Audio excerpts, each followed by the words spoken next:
So I was having a conversation with someone last night, and actually I had this conversation with several people, and I had told them about how I thought about things now than how I thought about things in the past. And so I drive for a living, and so I'm like constantly out in the world, and I see certain things, and I just wonder, like, was I like this back in the day, or am I like this now, or man, how could these people be this way or whatever. So I go through the town or whatever, and it's like a small little section that has low income. All these years I never knew it was low income. I just thought it was like a segregated type, not really segregated, but in some sense segregated type community, where you had your seniors on one side, and then you had your mid-age people on one side, and then you had your younger people on another side. I just thought maybe, it was segregated like that. Not as in race or whatever, because it's a mixture of races in that that subdivision.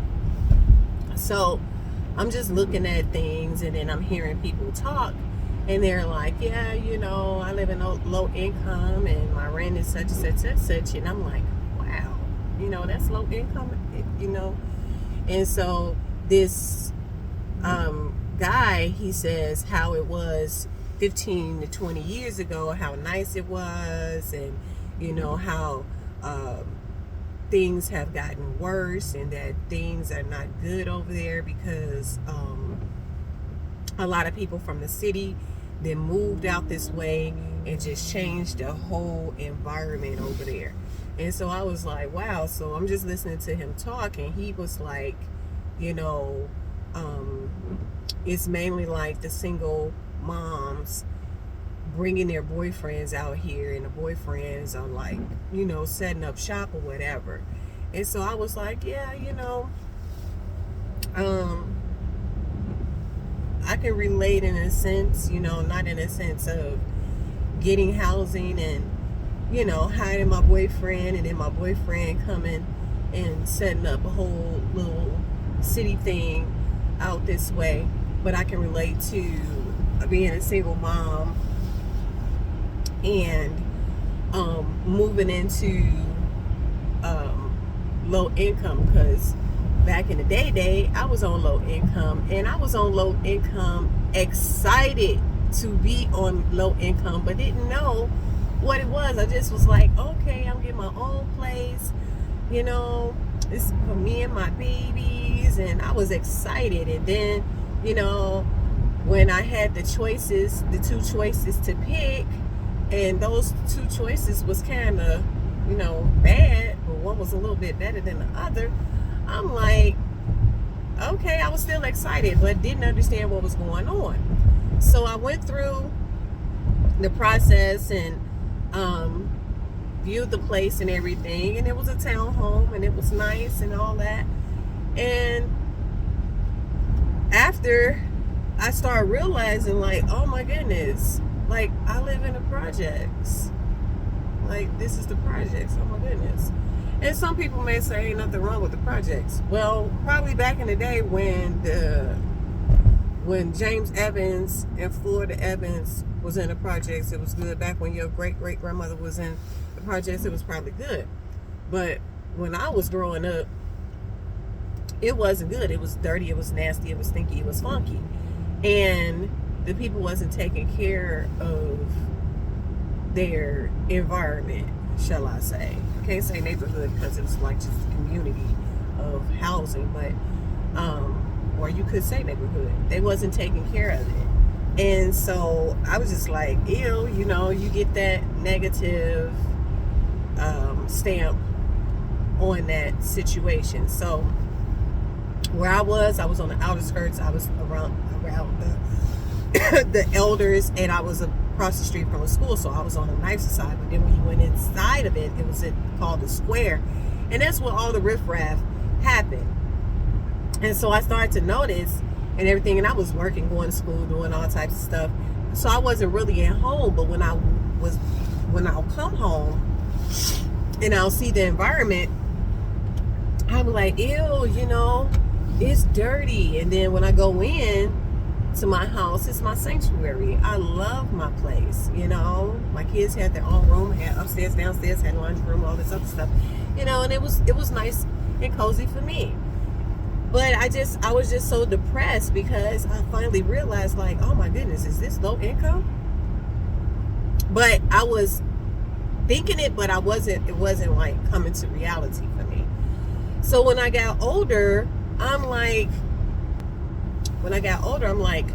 oh my goodness, I was in low income. I was in like project like situations, and I didn't really know it. I was up there chasing that paperwork, like, I want low income, I want Section 8 and this and that, and not knowing exactly what that is. Section 8 is a little bit better than low income, but low income, it's just like, people don't really care about their situation. And so I was like, wow, I can't believe it. So I wanted out. I wanted better for myself. I wanted to utilize the help while I could and then get up out of there. And I was only paying like $200 for rent, which was cool, $200 for rent. Wow, actually 201. And people were like, you about to move from out there and this and that. The place where I did live, it ended up closing after so many years. But I just felt like I could do better with my life. I could, I can become better. I don't have to be reduced to such unstable living conditions around me, and now that I'm older, I'm like, wow, and I'm so grateful, so appreciative that the Most High brought me up out of that. It was like I never experienced it, but I know I experienced it because I was only there a short period of time. I was there maybe like 3 or 4 years maybe.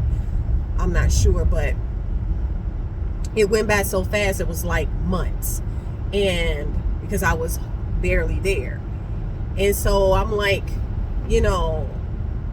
do we get set in this mindset that we feel that we need to rely on this system, or is it that we're so fascinated or so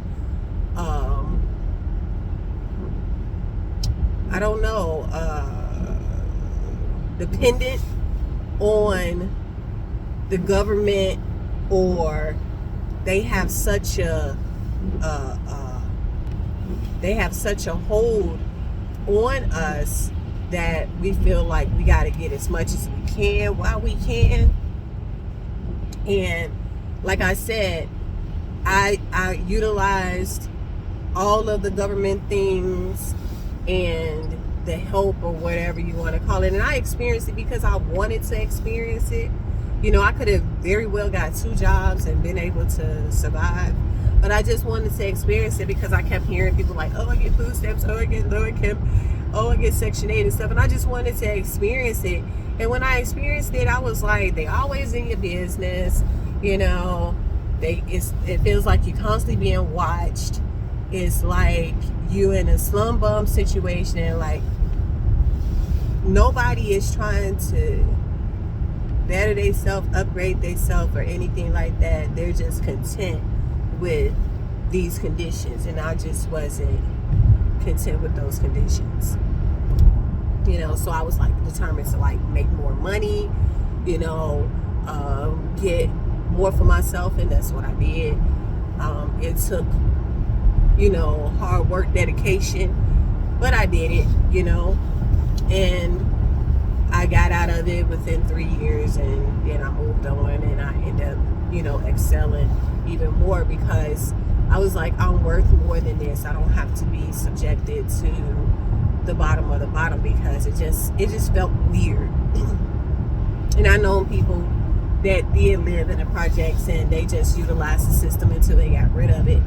and they moved, and they was able to still stand on their feet, and they had good jobs and all of that stuff. So I'm just like so grateful that I came up out of that delusion, so I wouldn't be relying, just depending on the system, depending on the government to take care of my kids, take care of me, dictate, you know, how I'm gonna live and stuff like that, and just immerse in it. And that's not something to immerse in. That's not something to be happy about. You just use these things as a stepping stone. Once you get to a certain plateau, you move forward, and you be grateful that you had that in place to help you. Because sometimes people may need a little assistance. You may lose your job. You know, things may not be looking good for you. Situations happen, and you may need a little assistance. I'm not knocking those people, but the ones that just use the system and say, hey, I'm not going to be better than this. I'm not, you know, I'm good where I'm at. You know, we got to do better. We really do. So with that being said, hopefully this was edifying for the soul, and you got something out of it. It makes you realize some things. Anyone run across an area in that situation, get out of that situation. You're better than that. Until next time,